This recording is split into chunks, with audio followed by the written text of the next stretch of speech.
mechanical friend talking about making power at home, and it got me thinking there's something I wanted to try out and see if it actually work or what would happen. And what I did is I have an amplifier hooked up to a power supply, and then the signal to the amplifier is fed through RCAs, which are run from my head unit. That's on a different power supply. And then I have this set up to play a 50 Hertz tone on my Sony MP3 player.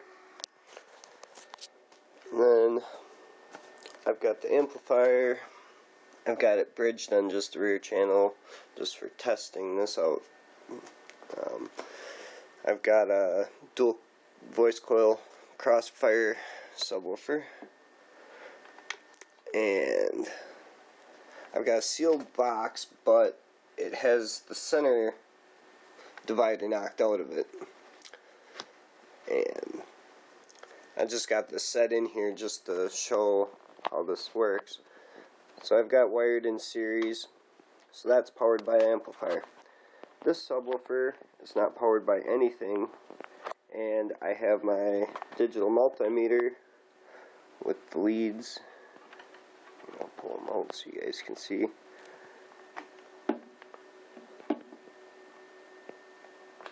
They're just run to the subwoofer's voice coils. I have this subwoofer wired in series also.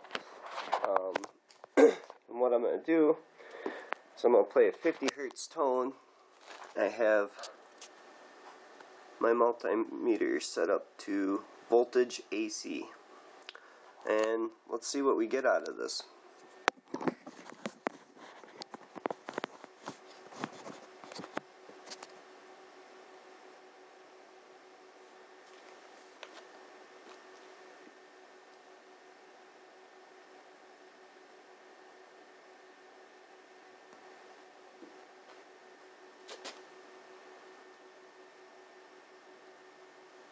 So it looks like we have 0.1 volt so far, 0.5, 0.6, or 1.6,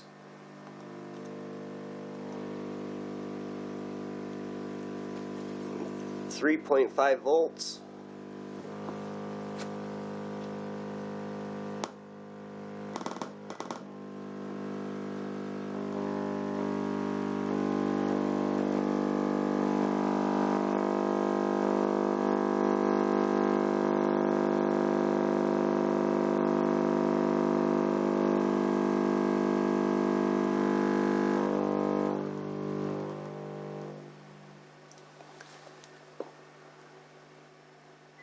I thought that was pretty cool. I was actually able to generate 13 volts out of the setup, and the subwoofer, it's nothing special done to it.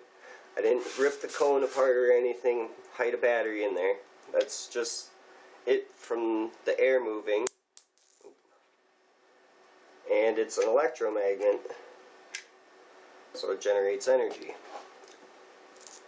And I was thinking about this,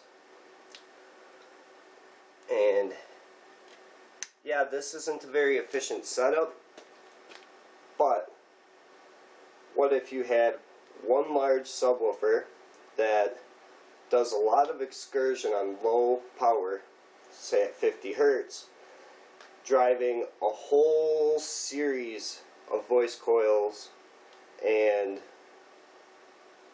motors. You know, not necessarily use this the same exact size subwoofer either. Maybe use a different size subwoofer, something with a smaller cone with a lot of range, so you can move that coil. As you saw, the louder we got, the further we moved the coil, the more power we got out of it. So if you had a whole bunch of coils, say if one cone is driving 10 voice coils, you could get that power times 10 dual voice coils. Maybe if this is quad voice coil, I don't know. Actually, screw it, let's test this out. see what happens off a 1-voice coil.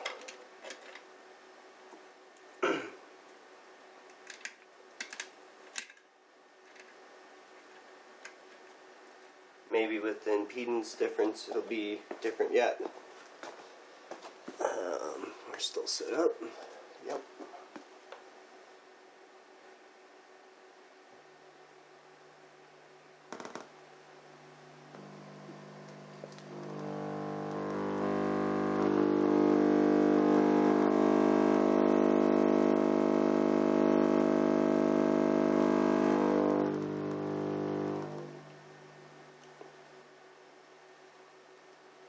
Okay, so that's interesting. Off a 1-voice coil, we got half the power, so obviously wiring in series gives you more power using more coils.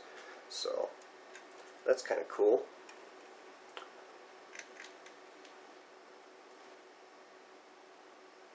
Go back to series again and run the test to make sure. Every time I do a test now, I'm going to try it twice just so nobody can say that it's false reading or something. Actually, I'll reset the multimeter here quick and zero out the wires.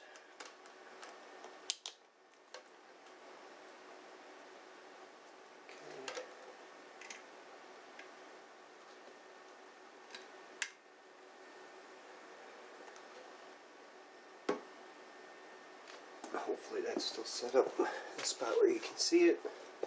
Alright, test number 2, wired in series.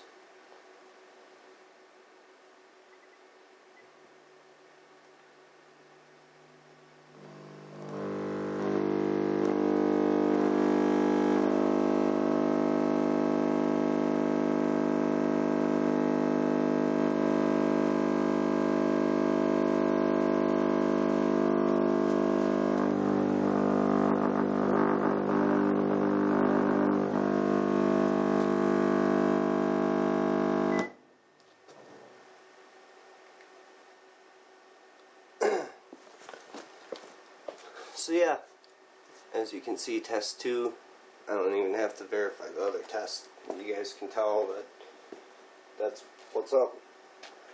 And yep, there's nothing special about it. So let me know what you guys think of this, and if you like what I did and you're interested in it, maybe I'll build some custom electromagnet devices. Yeah, I don't know, it works, so I'm curious to see how much amperage I get out of this. I don't have a clamp at home. I'll have to get one out of my shop and bring a clamp home and see what happens, or maybe I'll do some testing in my shop. But yeah, thanks for watching, and comment and let me know what you think of the idea.